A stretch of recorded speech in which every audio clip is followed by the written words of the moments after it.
Shalom. This is an after camp lesson real quick. Something that just not came into mind. I said, well, let me go ahead and speak on it.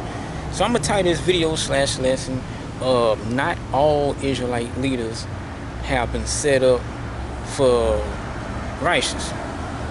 Something like that. You know what I'm saying? I see how, something like that. So basically you have some Israelite leaders that's been set up to blind the people. That's been set up, the blind lead the blind, and they both shall fall into the ditch. So not all Israelite leaders are righteous. I'm gonna name it something like that.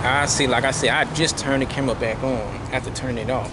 So what I want to read is 1 Samuel chapter 16 verse 7. It says, "But the Lord said unto Samuel, look not on his countenance or on the height of his stature, because I have refused him. For the Lord seeth not as men see it, for man looketh on the outward appearance, but the Lord looketh on the heart." Now also think about this. King Saul, he was a king, right? King Saul was also said to be what? Is he amongst the prophets? So you're gonna have Israelite leaders that's in very high position, very high ranking, have a lot of men under them, have a lot of men that's believing in them. But guess what? Men have been set up to blind the blind, to lead the blind into the ditch. You know what I'm saying? So just because a person may have a large following or a large gathering, you know what I'm saying, whatever the case may be, you have to understand is that many are called, but few is chosen. So you're gonna have men that's set up who's gonna lead men the right way, and then you're gonna have men that's set up to lead men the wrong way. So think about this. There's a lot of wicked kings of Israel that was set up. Who set the wicked kings up?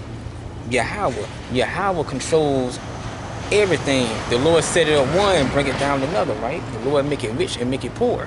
Understand?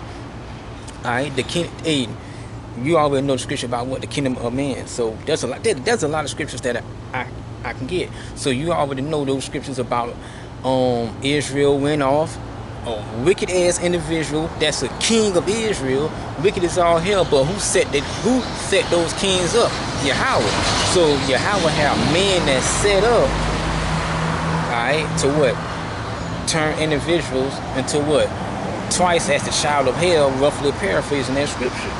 So the point that I'm making is you cannot just look at the outward appearance, right? You can't look at an individual garment and say, man, that's a man of the Lord. Or you can't look at, you know what I'm saying, the things that he say, whatever case may be, because you don't know what the individual is doing off camera. You don't know whether he's an Asian, a spy, whatever the case may be, or he's out for blood. Especially if he's holding grudges and sowing discourse and all that. You need to pay attention to that. So when you're looking at the outward appearance and not looking in the inward man, you can be led astray. Alright? So understand that, hey, there's a lot of wicked men of Israel that Yahweh set up to lead men the wrong way. So it's something like that. So be mindful, walk circumspect, don't be no fool, don't be no dumber, and if you used to do that no more. Alright? So be more spiritual, be more wise, and understand that there's wicked men that's set up to be spies. Y'all know the scripture about what they spy out liberty, roughly paraphrasing. I know I push it a little bit. But hey, this is something real quick. I'm gonna go ahead and leave. You know what I'm saying? This is something real quick. Shalom, and I'm out just like that.